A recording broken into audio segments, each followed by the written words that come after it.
Assalamualaikum warahmatullahi wabarakatuh. Selamat malam teman-teman, semoga dalam keadaan sehat dan dalam lindungan Tuhan Yang Maha Esa. Perkenalkan, kami dari kelompok 6 akan mempresentasikan tugas dari akuntansi sektor publik pada bab penentuan harga pelayanan publik. Kami beranggotakan, yang pertama adalah saya, Bima Hidayatullah. Perkenalkan, nama saya Riana Chandra Dewi dengan NIM 2021 SA065. Pemberian pelayanan publik pada dasarnya dapat dibiayai melalui dua sumber.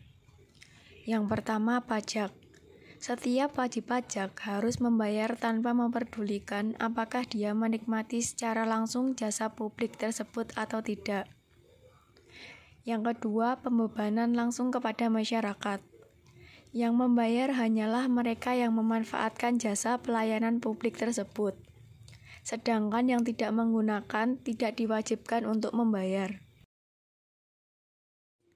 Pembebanan tarif pelayanan publik kepada konsumen dapat dibenarkan karena beberapa alasan, yaitu 1. Adanya barang privat dan barang publik. Barang privat adalah barang kebutuhan masyarakat yang manfaatnya hanya dinikmati secara individual. Sementara, barang publik adalah barang kebutuhan masyarakat yang manfaatnya dinikmati seluruh masyarakat. Yang kedua, efisiensi ekonomi. Mekanisme harga memiliki peran penting dalam mengalokasikan sumber daya. Yang ketiga, prinsip keuntungan. Pembebanan hanya dikenakan kepada mereka yang diuntungkan dengan pelayanan tersebut. Dasar pembebanan tarif pelayanan. Yang pertama, suatu jasa, baik merupakan barang publik maupun barang privat, mungkin tidak dapat diberikan kepada setiap orang, sehingga tidak adil bila biayanya dibebankan kepada semua masyarakat melalui pajak, sementara mereka tidak menikmati jasa tersebut. Yang kedua, suatu pelayanan mungkin membutuhkan sumber daya yang mahal atau langka sehingga konsumsi publik harus didisiplinkan atau hemat. Misalnya, pembebanan terhadap penggunaan air dan obat-obatan medis. Yang ketiga, terdapat variasi dalam konsumsi individual yang lebih berhubungan dengan pilihan daripada kebutuhan. Misalnya penggunaan fasilitas rekreasi. Yang keempat, suatu jasa mungkin digunakan untuk operasi komersial yang menguntungkan dan untuk memenuhi kebutuhan domestik secara individual maupun industrial. Misalnya air, listrik, jasa pos, dan telepon. Yang kelima, pembebanan dapat digunakan untuk mengetahui arah dan skala permintaan publik atas suatu jasa apabila jenis dan standar pelayanannya tidak dapat ditentukan secara tegas. Nah, teman-teman, untuk yang selanjutnya adalah penetapan harga pelayanan.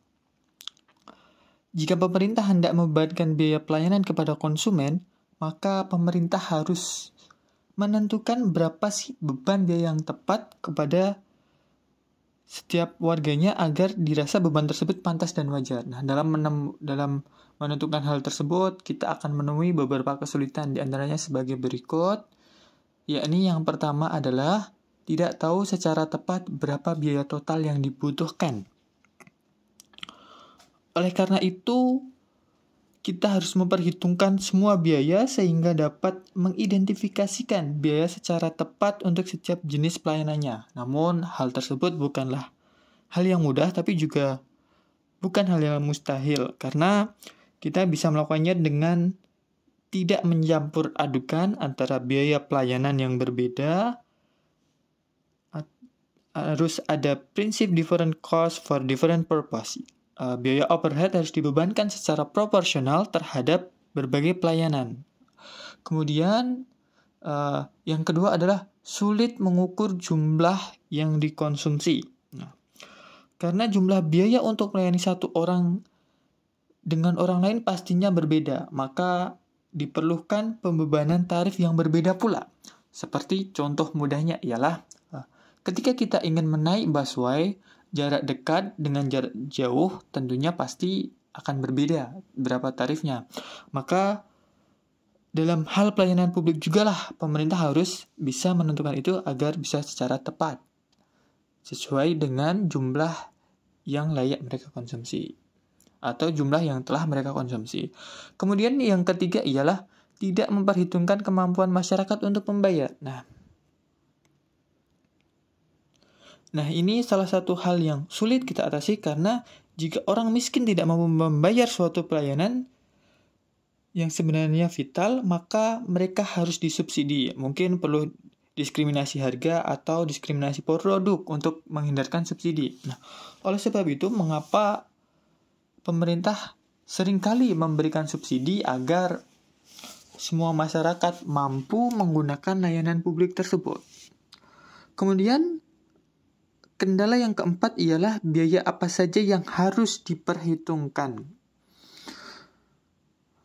Nah, ini apakah hanya biaya operasi langsung atau perlu juga diperhitungkan biaya modal? Aturan umumnya adalah bahwa kita harus memasukkan bukan saja biaya operasi dan pemeliharaan, akan tetapi juga biaya pengganti barang modal yang sudah usang atau kadaluarsa, dan biaya penambahan kapasitas. Prinsip tersebut disebut dengan marginal cost pricing.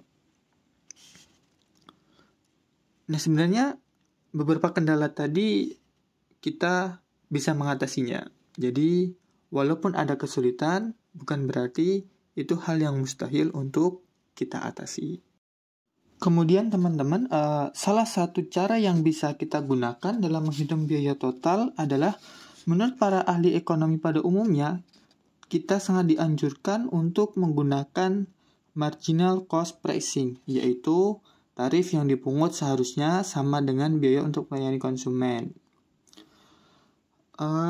Namun dalam penggunaan marginal cost pricing, kita akan menghadapi masalah-masalah sebagai berikut di antaranya. Yang pertama adalah sulit memperhitungkan secara tepat marginal cost. Karena dalam prakteknya kadang biaya rata-rata atau average cost yang digunakan sebagai pengganti, walau hal ini menyimpang dari syarat ekonomis dan efisiensi, juga terdapat masalah pengukuran dan pengumpulan data biaya yang membuat marginal cost sulit untuk diimplementasikan. Kemudian masalah yang kita temui yang kedua adalah apakah didasarkan pada biaya marginal jangka pendek atau jangka panjang. Contohnya ialah ketika kita menghadapi dalam kasus penyediaan air, maka akan timbul suatu titik ketika marginal consumer memerlukan pabrik baru, tidak mungkin mengharapkan konsumen untuk menanggung biaya full cost tersebut secara sendirian. Selanjutnya ialah masalah yang ketiga, marginal cost pricing bukan berarti full cost recovery. Nah, historical capital cost tidak mungkin dipulihkan, demikian juga full operating cost.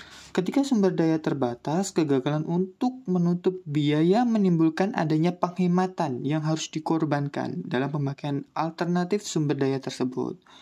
Kerugian tersebut harus diukur dengan efisien sesuai yang dikorbankan, yang berasal dari penaikan harga di atas marginal cost, karena tidak mungkin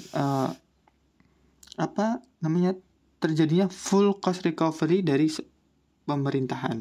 Nah, kemudian masalah selanjutnya ialah kegunaan konsep kewajaran. Nah, dalam hal ini pemerintah atau pelayanan publik agak dibingungkan dalam dua hal. Yang pertama, hanya mereka yang menerima manfaat yang harus membayar, atau semua konsumen membayar sama tanpa memandang perbedaan biaya dalam menyediakan pelayanan tersebut. Nah, kadang sangat sulit untuk menentukan apakah itu nanti sama rata secara adil atau sesuai dengan kapasitas konsumen atau kemampuan dari